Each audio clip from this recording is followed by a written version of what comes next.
Welcome to the 8th part of the Money series. In the last video, we talked about how the Bretton Wood Agreement put the US dollar in the center of the global trade. By making the dollar the world's reserve currency, different countries wanted more of it. This is how the US dollar ended up being the most circulated currency in the world.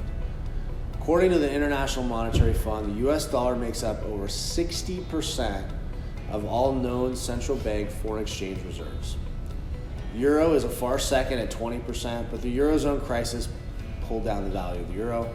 As of December 31st, 2020, there were 2,040 billion in circulation, totaling 50 billion notes in volume. As much as half that value is estimated to be in circulation in other countries.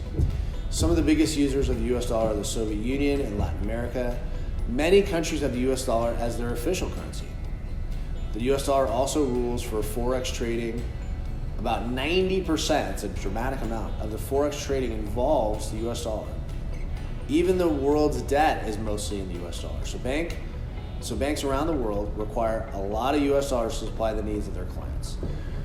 During the 2008 financial crisis, non-American banks had 27 trillion in international liabilities denominated in foreign currencies. Of that, 18 trillion was in US dollars.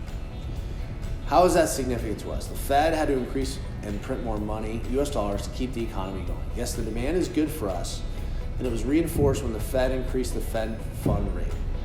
That means borrowing the US dollar became more expensive. That effectively made the US dollar more scarce, which that's obviously what a lot of people want. This is why a lot of governments invested their reserves in the US dollar. China and Japan, for example, deliberately buy the currencies of their main export partners. We are its largest export partner and second largest to Japan. Given its demand, why are we then worrying about inflation and threats to our economy? Watch the last part of our series and finally understand why we need to invest, diversify, and definitely don't put all your income into cash or fiat money.